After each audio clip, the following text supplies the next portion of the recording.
Well, Joe, as you found out last night, sometimes things don't always go the way that you want them to go. How frustrating and tough was that to go through? You're pitching really well and have that ball kind of get away. I don't care. Eh, no, yeah, obviously that is probably one of the most frustrating ways a game can end. It's almost like you want to make sure that the hitters on the other team earn their way to a victory, and being the guy in that situation, I really want to take advantage of the opportunity to prevent something like that from happening. Obviously, we had a little bit of a miscommunication with some of the new sign system that we have, but I think that I missed. We were going for a certain game plan on this hitter.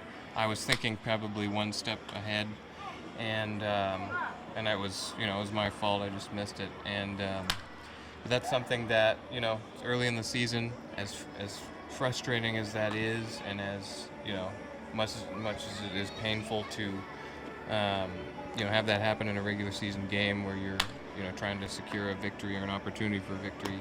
I think it's good to kind of get that out of the way, make sure that's all hashed out, and and there's just so much less likely that it's going to happen again. So, yeah, it doesn't always go that way. We're real close to getting out of that one. I had that awkward ground ball that was right on the other side of the way I finished, and it's kind of frustrating to see that sneak by. But I feel like as long as we do our jobs and continue to attack the hitters, most of the time, we'll be on the right side of it. I'm thinking that the last couple of months has been quite a whirlwind for you, from being picked up by the Blue Jays in the Rule 5 draft, finding out you're going to be on the team, making your major league debut. Are you at a point now where, okay, it's now just normal to you, it's just baseball, or is it still kind of give you a sense of surrealism every time you step on the field here? It's starting to get there. I'm starting to feel my legs and the grass and all of the different, hear the helicopters.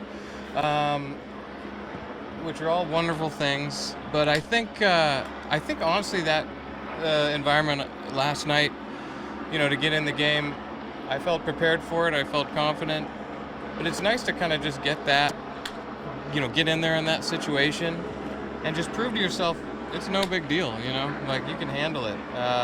There really isn't any other situation that's going to be any more pressure packed or anything than something like that, and I felt like I threw the ball pretty well. I felt like there were some things that I could do better that I will continue to make adjustments on, but that almost, that situation kind of helped me to say, just like I suspected, I'm going to be able to handle whatever comes, and be confident in any situation. And I think that, that experience almost kind of helps it continue to sink in even more and say, what, I belong here, I'm good enough, I can get these guys out, and and whenever in the game that it happens. And so I'm excited to look forward to kind of put that into action in future opportunities. So it almost kind of said, okay, it's out of the way, next time I'm in that situation I know how to handle it, and I expect it to have a different result. Joe, we're going to end this on a real serious question, okay? Really serious. You had said recently that when you started in college, you weren't a very good baseball player. So let me ask you this. If you hadn't made it in baseball, what would you have done with your life? I probably would have maybe been a Bob Ross painting disciple. Do you know him? Not too familiar, but maybe you can let me know.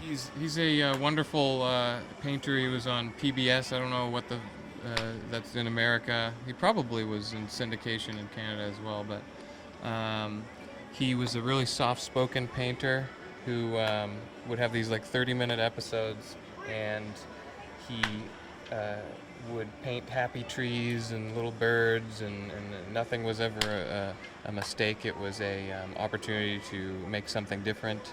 And he would just speak softly, talk about Van Dyke Brown and mixing it with other colors. And I remember watching some of those episodes and just thinking, I just feel like I'm so relaxed, so calm. I don't know, maybe that would be a good pregame routine.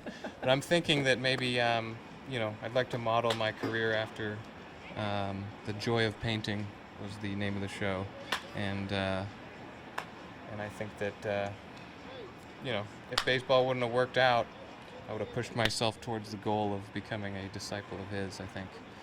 But in a serious answer, I have no idea. Well, there you go. There's Joe Biagini, who, if he hadn't made it in baseball, was going to be a very soft-spoken painter.